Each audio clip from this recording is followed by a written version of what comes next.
Yo, what's going on, Dragon Ballers? Welcome back to another video. In today's video, we're talking about everything you need to know up until this point about Unison Cards coming out in set 10, a brand new mechanic coming out in set 10. People wanted me to talk about it when it first got spoiled, and that was a time where that information wasn't supposed to be let out. As far as I know, some distributors leaked that information, and Bandai didn't want that to get out there, but we also just didn't have any information to go about. I mean, we heard about the 60 card deck limit, and I will talk about that in this video.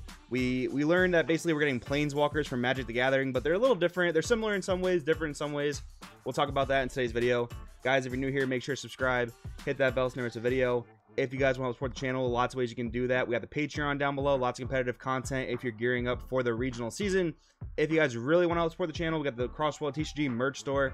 Stuff looks dope, by the way. If you want to buy or pre-order any of the cards I talk about in today's video, make sure to use my link down below to TCG Player in the description. We're almost at 5K subs, guys. Once we get to 5K subs, we're throwing a huge giveaway here on the channel, so make sure to subscribe if you have not already. With that being said, we are going to start this off by reading an announcement from Bandai, the official Dragon Ball Super card game Facebook page. So, Unison Warrior series revealed, organized play update to all players. We have an extremely exciting announcement today. The next era of the Dragon Ball Super card game, the Unison Warrior series, is finally revealed. Watch the trailer. I'll drop the link for that in the description below. Make sure you guys check that out if you haven't seen it yet. The trailer is pretty cool. But that's not all. Organized play is getting an update for 2020. We might talk about that in another video.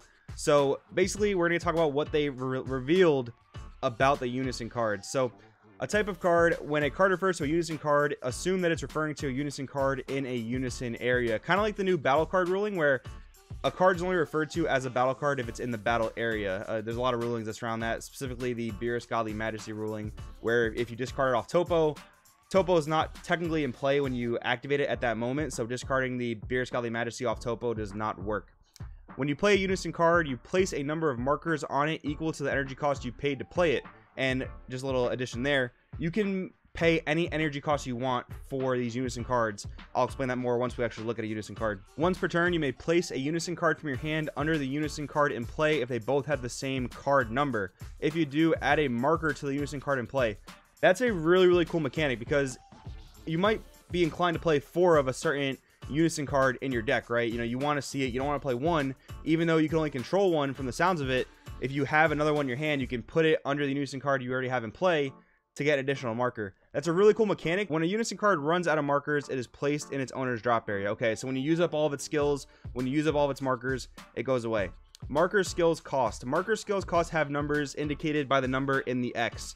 You can activate skills on Unison cards by adding or removing markers equal to the amount specified. Example, to use a -2 skill, remove 2 markers from the card. And the best way to keep track of that, guys, probably going to be dice. You can use like tokens, I guess, but that would be throwing a lot of tokens on a card depending on how much energy you pay for it, so you might want to keep that in mind. Skills with marker costs can only be activated once per turn, and that's really important to know because they don't have once per turn labeled on the card, but it's implied.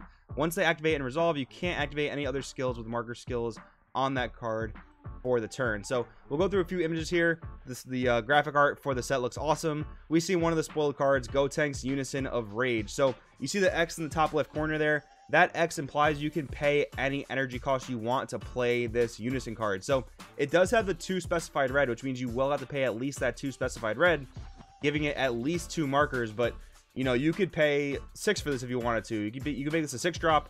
And I don't know how this is going to interact with counterplays per se. Like, we don't know if Denial of Hope, we don't know if Vegeta the Cruel can even hit cards like this, but I'm assuming they will be able to, because these seem to be battle cards that can just attack in general. So I can definitely see Vegeta the Cruel and Denial of Hope interacting with cards like this. But if you really wanted to play around those types of cards, you could pay 5 for this. If you pay 5 for this, you cannot Vegeta the Cruel it.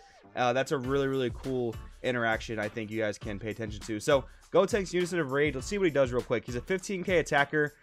Another thing important to note that I wanted to mention before, but I wanted to wait till you actually saw the card here.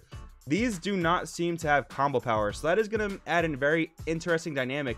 You can almost look at these like extra cards in that sense. They don't have combo power.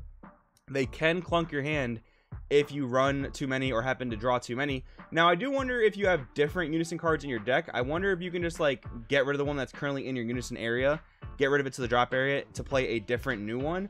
I wonder how that will work. I guess we'll have to see, you know, more rulings on that. They haven't revealed all the rules yet, and we have a lot of time. I think set 10 comes out in like June, so keep that in mind. So he has an auto. When your leader card's power is decreased by a skill, this card gains twice that amount of power for the duration of the turn. So it seems like if you -5 your leader, this card will gain 10,000 power, which is pretty cool. Activate main, +1 effect. Choose one of your leader cards, and it gets -5,000 power for the turn. So that's just a way to boost this guy's power. You can like swing with your leader, do whatever, your opponent will take it, defend it, whatever.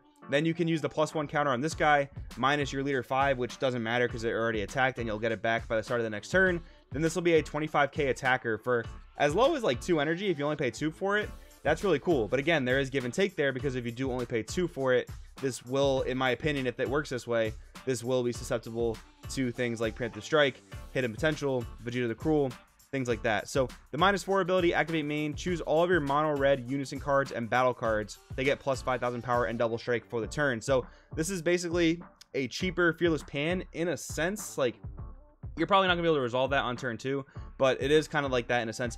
And I don't know if all Unison cards are going to support monocolor decks, but this is really cool because it's something that people were asking for. Firstly, the fact that it's adult Gotenks is really cool. Secondly, the fact that it seems to support monocolor decks is something that people really wanted. People were wondering, you know, is Dragon Ball Super just going to go straight ahead with the multicolor thing, and then like black will be the only monocolor deck? But it is pretty cool. This seems to be support for monocolor decks.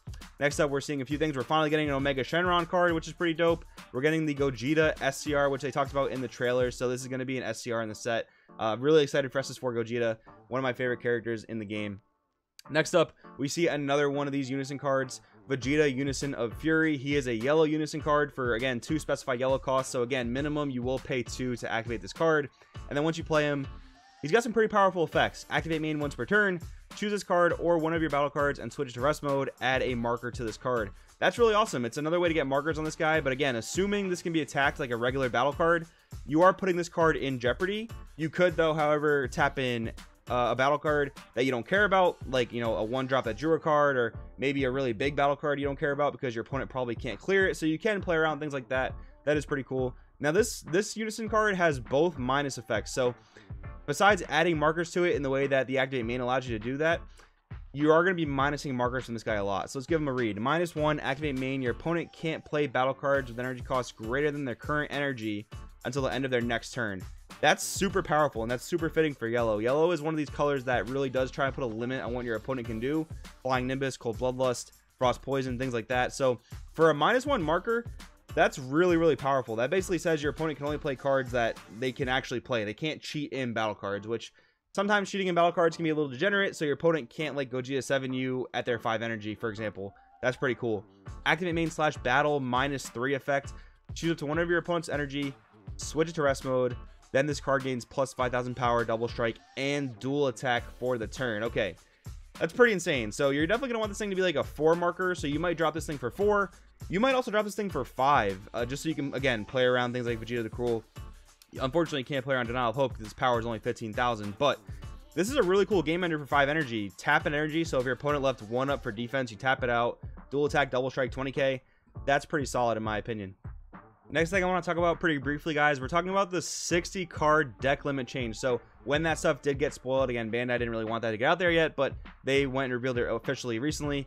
The deck size limit is going to be increased to 60 cards. So not counting your leader, just counting your main deck, you'll be allowed to play anywhere from 50 to 60 cards. Now, this is really, really interesting. So I come from Yu-Gi-Oh, where for a very, very long time, players said that if you played any more than 40 cards in your deck, you were basically playing incorrect, because the logic behind that is, if you play a 40 card deck, it's 40 of the best cards you can possibly play. Now, this is a very competitive mindset on this approach, so take it as you will. If you're more a casual player, play as many cards in your deck as you want, as long as you're between 50 and 60. But this is from a very competitive mind frame. So again, if you're playing a 40 card deck in Yu-Gi-Oh, at least that's the minimum.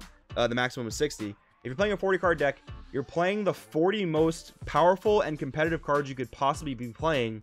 So why would you want to play 41, 42, 43 and have a potential to bog down your deck with worse cards that will potentially hinder you from doing your turn 1 combos, making your turn 1 boards, seeing the cards you need to see, things like that. Now, you could apply that same logic to Dragon Ball Super.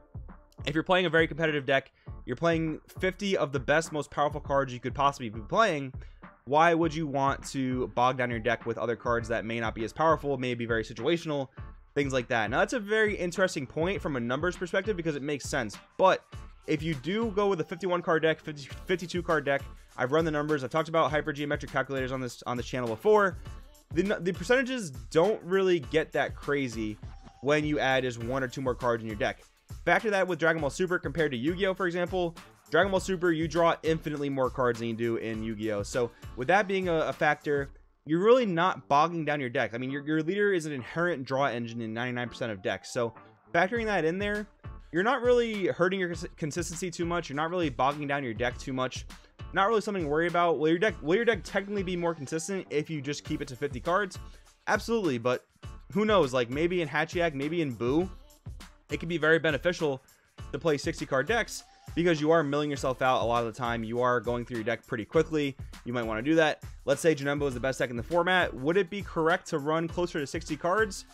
It's tough to say because, you know, again, you are making your deck less consistent, so maybe you'll have a less good shot of actually beating Janemba, but your game plan will last longer. Your deck, your game will last longer. You'll go to a longer amount of turns, so maybe that could be advantageous for you. I think it really depends on the deck you're playing, really depends on the strategy you're going for, but it's a really cool thing in general that it gives players more options and more choice, and I'm really excited about that. I think that's really, really cool. But guys, we basically covered all the information we have on Unison Warriors up to this point.